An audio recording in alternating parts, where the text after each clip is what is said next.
নমস্কার বন্ধুরা, আপনারা সবাই কেমন আছেন? আমি সঙ্ঘমিত্রা সাহা, আপনারা দেখছেন অদ্রিস মশালা কিচেন। আজকে আমি রান্না করে দেখাবো সর্ষে পটল। এটা কিন্তু গরম ভাতের সাথে ভীষণ ভালো লাগে এবং খুব সহজ পদ্ধতিতেও করা যায়। তো চলুন শুরু করি সর্ষে পটল। বন্ধুরা, যদি রেসিপিটি ভালো লাগে অবশ্যই লাইক, শেয়ার ও সাবস্ক্রাইব করবেন। তো চলুন শুরু করি আজকে সর্ষে পটল। এবারে আমরা নিয়ে নেব পটল। 500 গ্রামের মতন আমরা এখানে পটল নিয়ে নিয়েছি।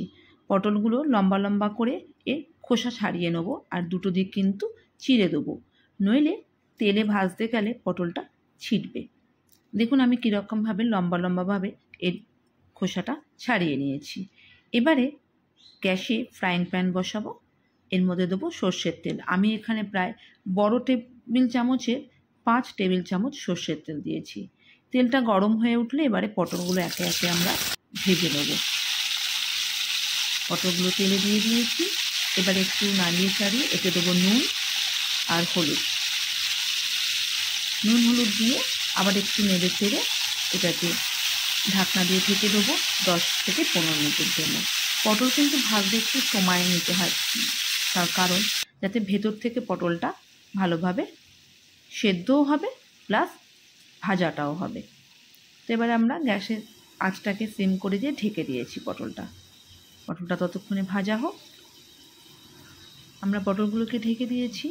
এবারে 10-15 মিনিট বাদে আমরা পটলের ঢাকনাটা তুলে দেখে নেব পটলগুলো হয়েছে কিনা। ঢাকনাটা তুলে দিচ্ছি। দেখুন আমাদের পটল কিন্তু প্রায় ভাজা কমপ্লিট এবং নরমও হয়ে গেছে, দেখেই বোঝা যাচ্ছে।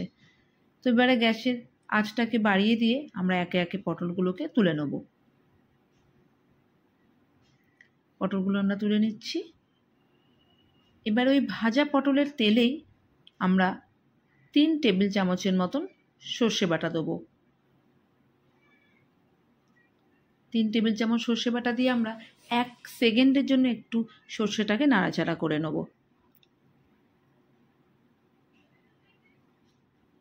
1 সেকেন্ডের মতন আমরা সর্ষেটাকে তেলের মধ্যে নেড়ে চেড়ে এবারে আগে থেকে ভেজে রাখা পটলটা দেবো। তার আগে দেবো হলুদ গুঁড়ো,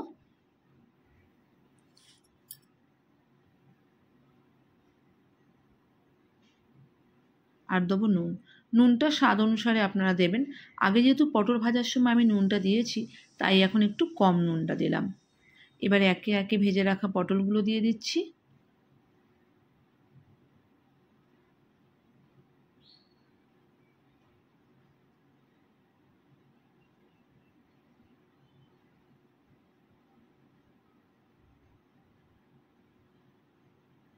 এবারে দেবো একটা বড় কাপের 1 কাপ জল, প্রায় 200 থেকে 250 ml এর মতন জল দিয়ে দিচ্ছি।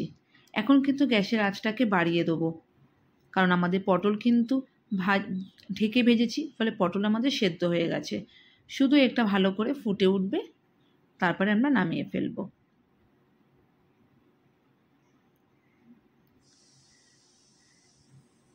দেখুন ঝোলটাও কিন্তু আমাদের প্রায় অর্ধেক হয়ে গেছে। এবারে আমরা দিচ্ছি লঙ্কা বাটা,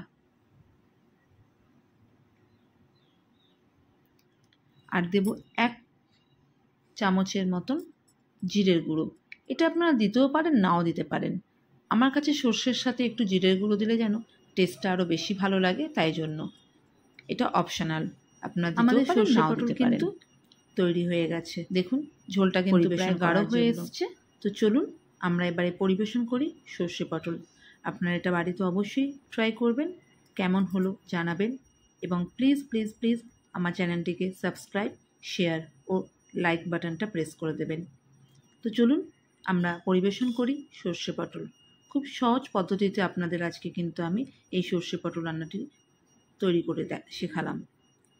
তো চলুন পরিবেশন করি সর্ষে পটল।